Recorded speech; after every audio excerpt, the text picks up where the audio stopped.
5 seconds to go.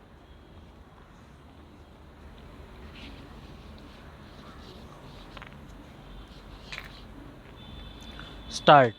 Honorable Speaker Sir, the high level of provisioning by public sector banks of their stressed assets calls for measures to clean up the bank books.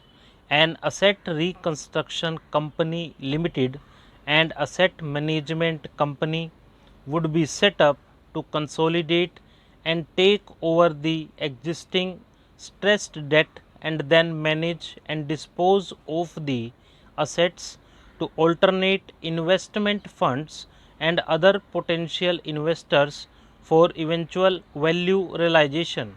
Last year government had approved an increase in the deposit insurance cover from rupees 1 lakh to rupees 5 lakhs for bank customers. I shall be moving amendments to the DICGC Act 1961 in this session itself to streamline the provisions so that if a bank is temporarily unable to fulfill its obligations, the depositors of such a bank can get easy and time bound access to their deposits to the extent of the deposit insurance cover. This would help depositors of banks that are currently under stress to improve credit discipline while continuing to protect the interest of small borrowers.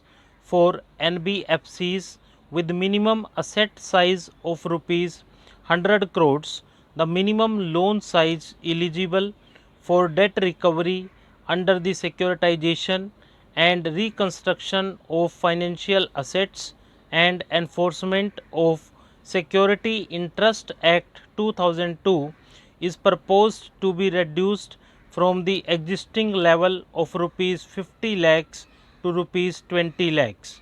The decriminalizing of the procedural and technical compoundable offences under the Companies Act 2013 is now complete. I now propose to next take up decriminalization of the Limited Liability Partnership Act 2008.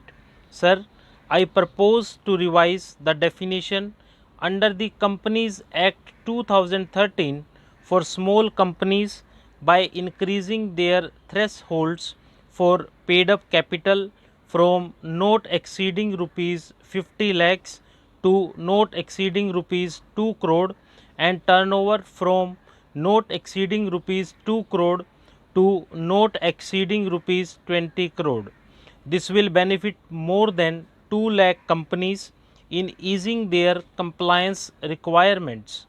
As a further measure which directly benefits startups and innovators, I propose to incentivize the incorporation of one person companies by allowing OPCs to grow without any restrictions on paid up capital and turnover, allowing their conversion into any other type of company at any time, reducing the residency limit for an Indian citizen to set up an OPC from 182 days to 120 days, and also allow non-resident Indians to incorporate OPCs in India. We have kept working towards strategic disinvestment. A number of transactions, namely BPCL, Air India, Shipping Corporation of India, Container Corporation of India, IDBI Bank, BEML, Nilachal Ispat Nigam Limited, among others, would be completed in 2021-22. Other than IDBI Bank, we propose to take up the privatization of 2 public sector banks and 1 general insurance company in the year 2021-22. This would require legislative amendments, and I propose to introduce the amendments in this session itself. In 2021-22, we would also bring the IPO of LIC, for which I am bringing the requisite amendments in this session itself. In the Atmanirbhar package, I had announced that we will come out with a policy of strategic disinvestment of public sector enterprises. I am happy to inform the House that the government has approved the said policy. The policy provides a clear roadmap for disinvestment in all non-strategic and strategic sectors. We have kept 4 areas that are strategic, where bare minimum CPSEs will be maintained and rest privatized. In the remaining sectors, all CPSEs will be privatized. The main highlights of the policy are mentioned at Annexure 3.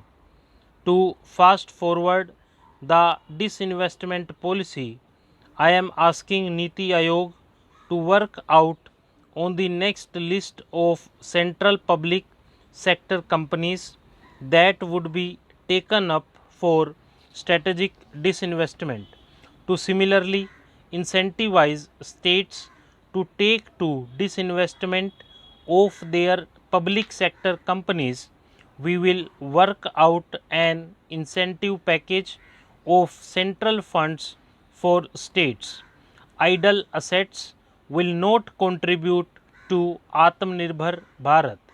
The non-core assets largely consist of surplus land with government ministries and departments and public sector enterprises. Monetizing of land can either be by way of direct sale or concession, or by similar means.